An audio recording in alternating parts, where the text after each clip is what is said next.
Hello ladies and gents, hyggecar here, with another, well, I can say mini series, because this one will feature several vehicles, and, well, one vehicle that will be presented in two different variations, actually three, because I have a different variant, you can say, of the diecast. There will be another one, which at the moment when I'm recording I don't have, but you will see future footage.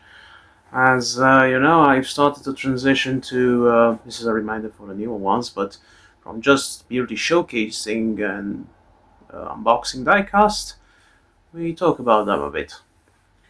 And we shall start with car you have seen in a different scale on the Christmas Advent calendar, and that is a premium Hot Wheels from the Fast and Furious set of a custom Acura Integra sedan GSR. The same one Mia had for like a couple of, not even 2 minutes in the whole franchise. And, well, I talked a bit about the story. So, without further ado, let's just open it.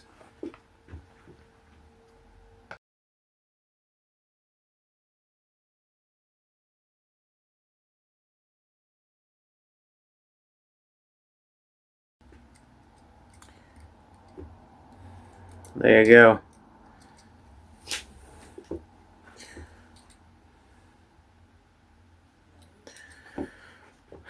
Unlike the 132 that I have, this one has the steering wheel on the left side, because the other one had the steering on the right side. It was like, I think, a mistake when it comes to production. And, well, little to no detail, but it does have a metal chassis, which is actually quite good.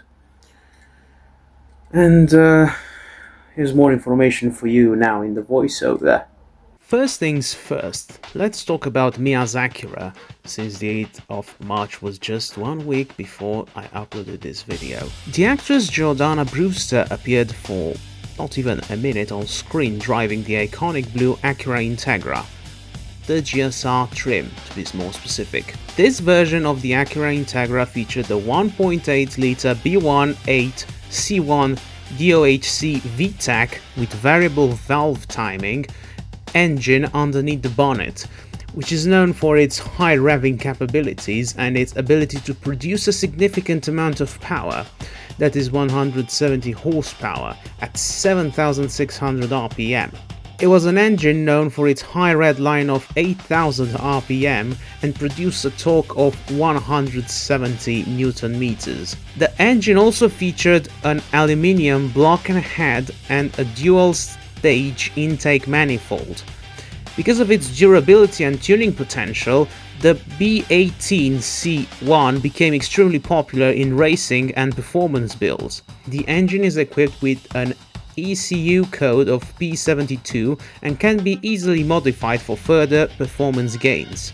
When it comes for its driving dynamics, the Integra provided a double wishbone suspension in both the front and the rear. It had a lightweight chassis of roughly 1,210 kg for the coupe version, which is the one featured as Mia's car, and a shorter final drive ratio for stronger acceleration. The third generation Acura Integra was a major departure from the earlier chassis, moving to a new, more streamlined body style, controversial and unique bullet headlight style, and a new lighter and more nimble chassis. When the third generation Integra was released in 1994, it premiered with multiple trim models, from the entry-level RS, the mid-range LS, to the top-of-the-line GSR, which Mia had as her car in the first Fast and Furious movie for a brief appearance. No matter the trim level, this chassis was equipped with a potent double wishbone suspension front and rear, 4-wheel disc brakes, and a stiff lightweight structure. It was an immediate success, with high volume sales for the duration of the production. At launch, the GSR was the only Integra trim equipped with Honda's VTEC system until the Integra Type R appeared in 1997, which I mentioned earlier, in the new improved 1.8-litre B-Series DOHC VTEC engine, the B18C1, which I also mentioned previously. The B18C1 engine was a evolution of the earlier B17A1 engine in the second generation Acura Integra GSR, with more displacement, a unique dual plenum intake with variable butterfly valves to improve on low-end torque, and a respectable 8000 RPM redline, 8100 RPM fuel cut. The B18C1 later became the flagship motor of B-Series engine swaps during the import craze of the early 2000s, being readily available relative to the Integra Type R engine, while still offering comparable tuning potential. The B18C1 engine produced a new main cap girdle, which tied several of the engine's main caps together to improve structural rigidity at high RPM. The other variants of the B-Series motor, namely the B16A, B18A and B18B, and others, did not have this important high-performance element. The GSR had other chassis improvements, notably a sport-tuned suspension, a shorter gear ratio transmission for improved power delivery, leather-trimmed steering wheel and shift knob, and similar improvements. The third generation Integra had a great run, lasting 8 model years. The chassis can be broken into two major categories: the early body style 1994-1997 and the later updated body style 1998-2001. The actress that portrayed Mia Toretto, Jordana Brewster, got married in 2022, but I'm not here to talk about the wedding. What I will say is that the Acura she drove in the first movie was spotted as a replica at her wedding, and unfortunately it was a replica. Because, you see, when the filming of the first Fast and Furious movie wrapped up, the Acura was given back to the original owner, who sprayed it in a darker shade of blue before eventually was totaled in a crash. No one was hurt, but the Acura was no more. Something more interesting about the car that was used in the movie is that it was mostly stock, apart from an AEM air filter, and it was an automatic, not the typical 25-speed manual transmission that they mostly use nowadays in dramatic scenes in Fast and Furious movies. Jordana Brewster got her driver's license as she was working on the movie, so using an automatic made sense since she could focus more on acting instead of shifting gears. Even if the car was reportedly a GSR trim, it may have been a lower spec one, an LS version, which did feature a B18B non-VTEC engine and produced around 140 brake horsepower. The exterior did feature an RS Racing Series ground effect kit, NATCC touring car wing with brake lights and front grille, all from Wings West, as well as Roar carbon fiber front air dam splitters. We will focus on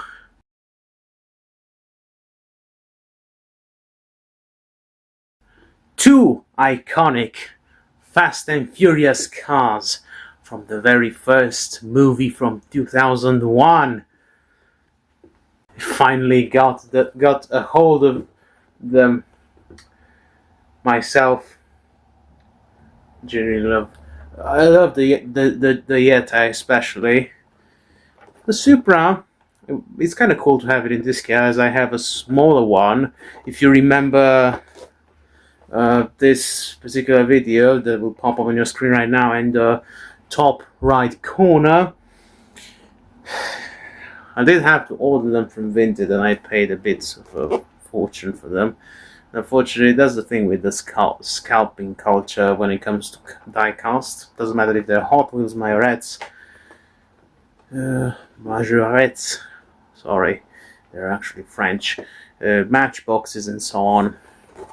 So yeah, I think I'm going to save the best for last. I'm going to start with this one, since personally I know I should let it like for the last one, but I think the Supra is a bit overrated, and don't get me wrong, I mean, each one of us has different tastes, but I do think the Supra got pretty overrated because of this movie. So yeah, let's just open the cute little Supra.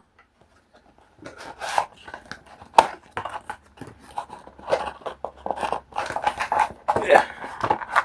Come on, come on. There you go. Now, there is a bit of tape here and there, so let's just make some incisions.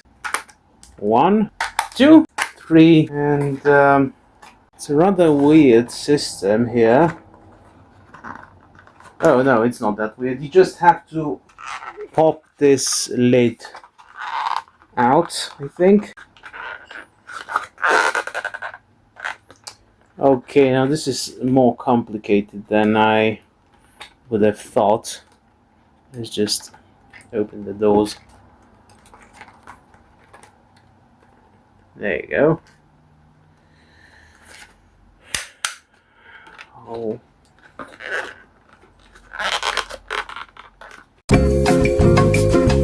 I'll be back. A few moments later. Ladies and gents, I did figure out what the problem was. There was a small cardboard lid, and I just had to move it out of the way. It just fell down, so I can pop this screw open.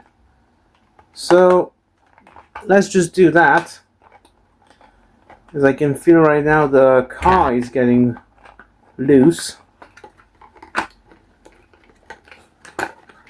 There you go. There you go.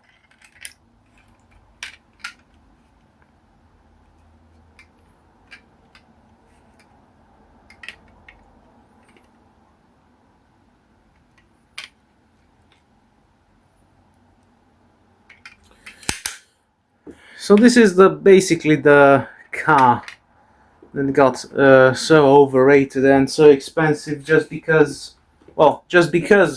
it appeared in the movie. And here is a Hot Wheels replica. They don't exactly look too similar. I mean, just take a look for yourself. The spoiler is orange on this one, the spoiler is black on this one, and there are even different shades of orange.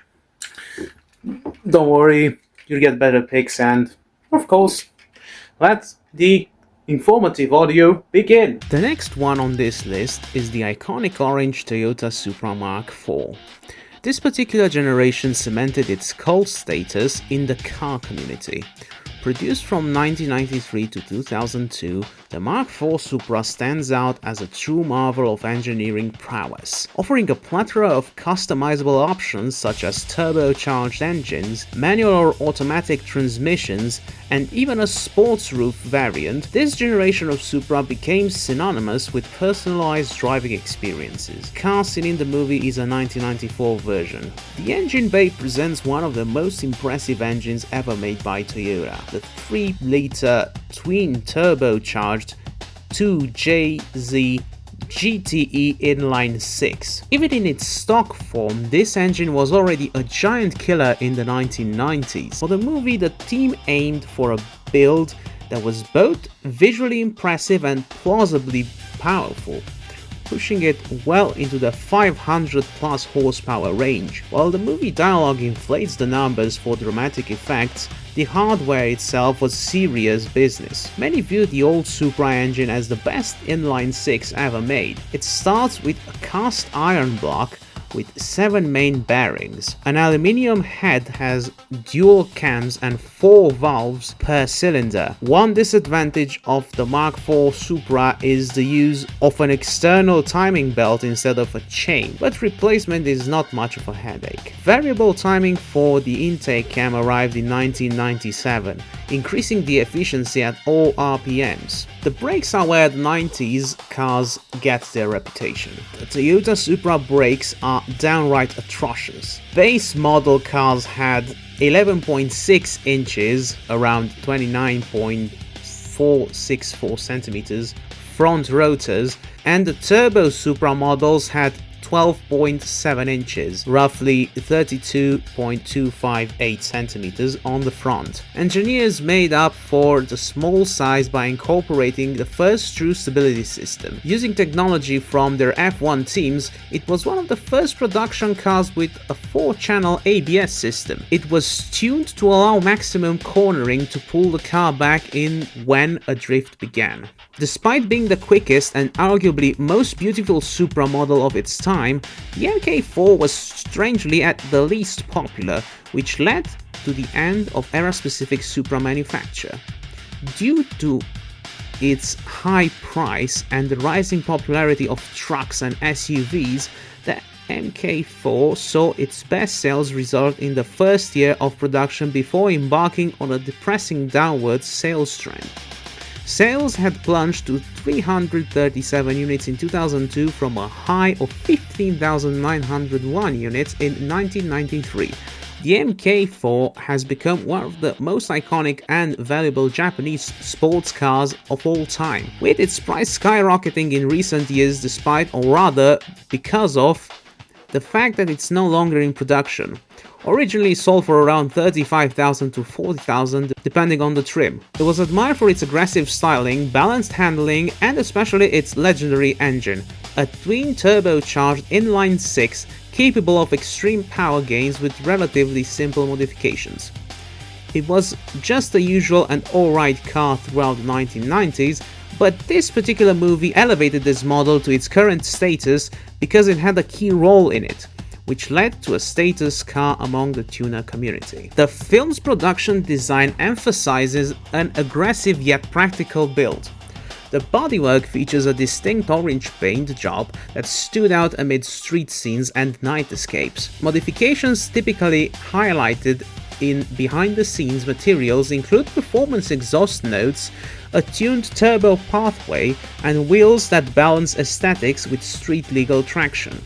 While the exact brand names of every component may vary between prop crews and archival photos, the overall approach mirrors common tuner culture, a visually striking yet functional platform ready for high-speed chases and competitive runs. The result is a recognizable silhouette that resonates with fans decades after the film's release. The Supra was rented from the technical advisor of the film, Craig Lieberman.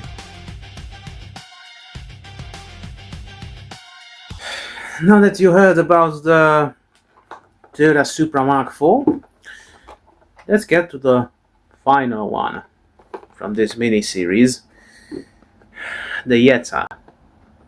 Named after a current from California, as far as I'm aware.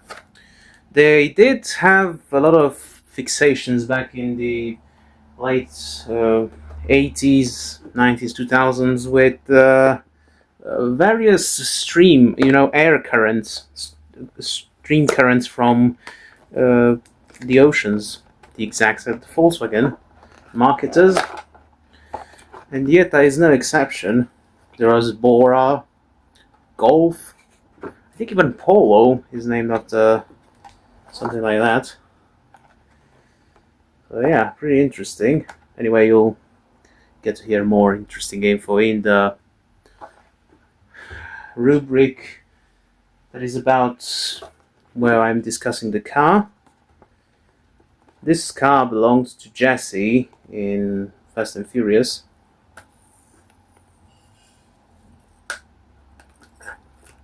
Okay, so we got rid of some scotch tape.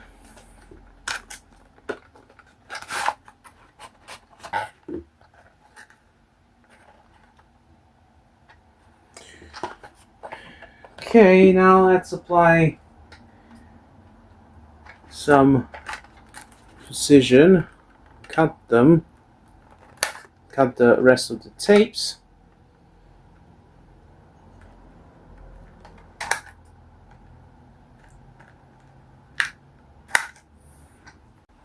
This one is simpler to open.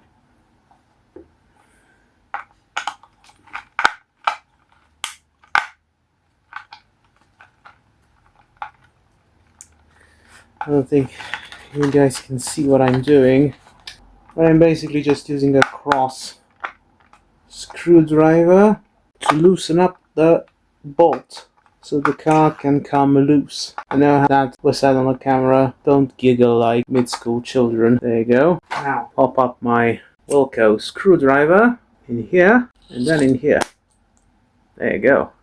Very intelligent way of storing screwdrivers. So there you go. Doors opened. A minimal level of details underneath. The transparent rooftop.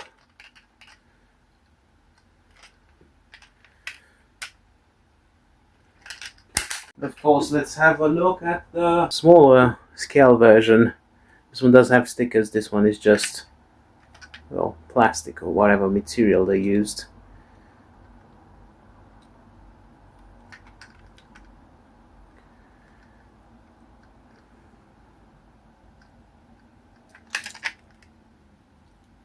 This one doesn't have anything on the roof, and there may be a bit of resemblance, but not a lot when it comes to the chassis.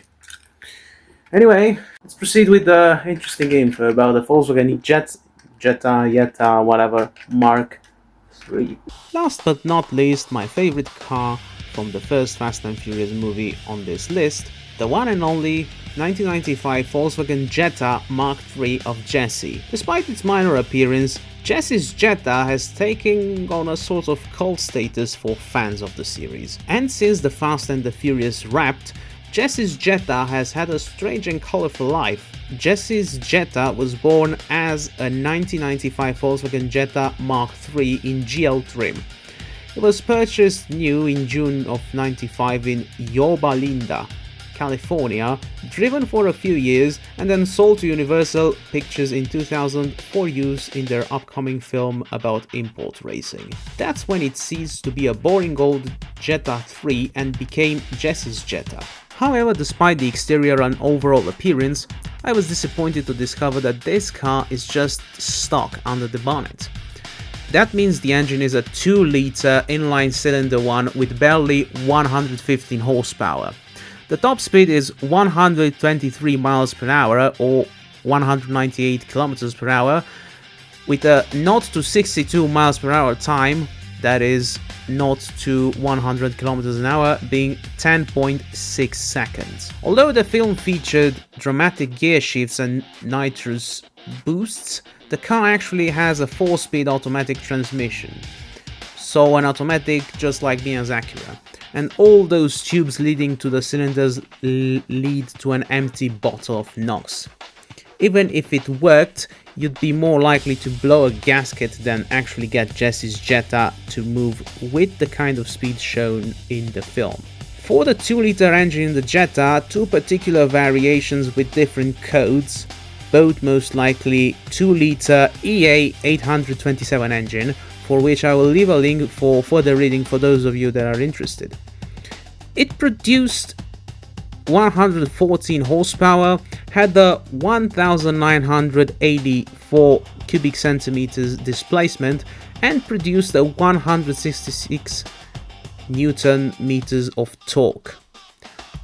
For the 2E/ADY/ABA code at 3200 RPM, and for the AGG1 at 2600 RPM. For the third generation of this model, the Jetta name was discontinued and it was officially renamed to Volkswagen Vento in European countries, following the precedent of naming cars after winds, which I already mentioned in the video. Debuted in 1992. The Jetta 3 debuted in North America in 1993 after production delays and quality problems at Volkswagen plant in Puebla, Mexico. Because of the success of the second generation in North America, Volkswagen decided to keep the Jetta nameplate.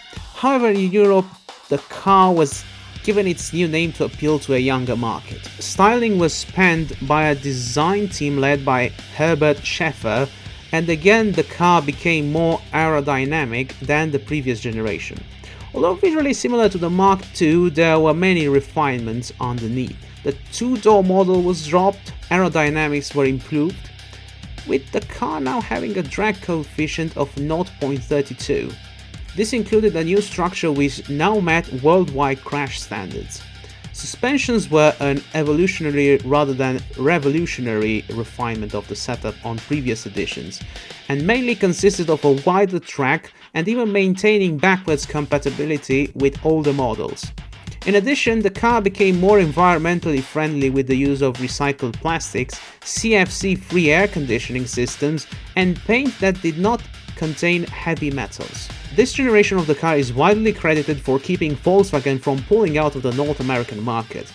At the time of its introduction in 1993, Volkswagen of America's sales hit a low not seen since the 1950s. The division sold only 43,902 cars in that year. Sales began slowly due to the aforementioned issues at the Puebla plant. However, sales rebounded dramatically in the following years, mostly based on the strength of the Jetta, which continued to be the best-selling Volkswagen in the USA. There was a high demand for sedans on the market during the 1990s, and the compact-sized ones were the most sought after. Moreover, they didn't look like some cars for teenagers, which convinced more families to opt for the Jetta instead of the Golf. This particular car was originally rented from Scott Sentra, and 3 other copies were made as stunt cars. Originally, Jesse was intended to drive a BMW M3, E36 to be more specific, or Audi A4 or even S4, which would highlight his tacky guy status. However, since the producers couldn't find an example of these cars modified to an extent to impress director Rob Cohen, the Jetta ended up being his car. Jesse's Volkswagen Jetta is one of the more peculiar stories when it comes to acquiring the car for the production of the movie. Back again to Craig Lieberman, whose Supra was used during the production of the movie. By the way, he also kept his role as technical director for the next 2 movies, Too Fast, Too Furious and Tokyo Drift. Sat down with Scott Sentra, who originally built and owned the Jetta used in the film. That's where Sentra played a key role. Lieberman knew Sentra and asked a few times to use his Jetta for the film, but he said no.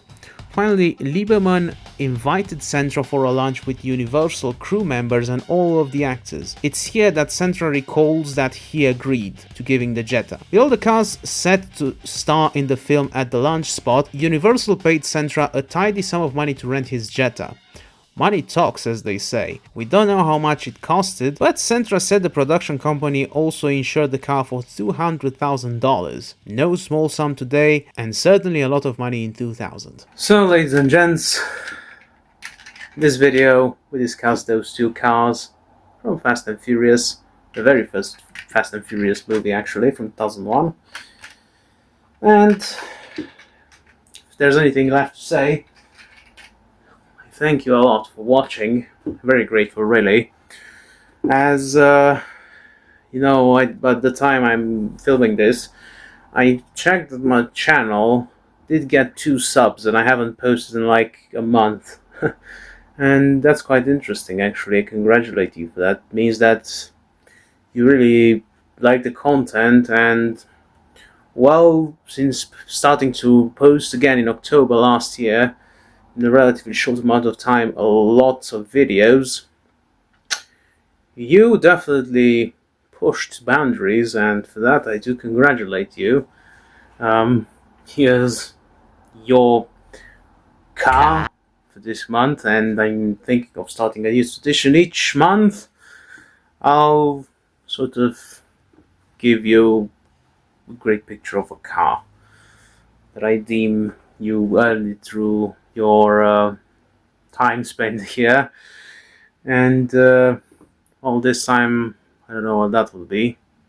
You'll just see it on the screen, a text, a separate voice message stating why they choose the car.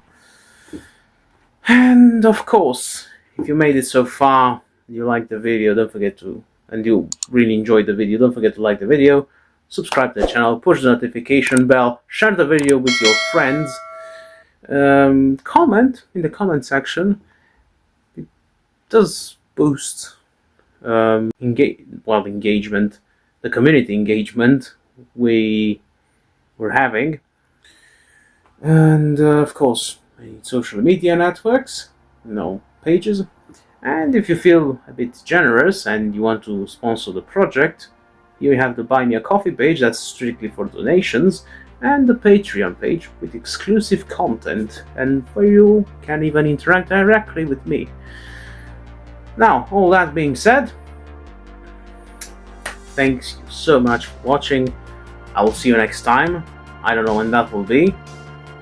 And drive safely. Bye bye.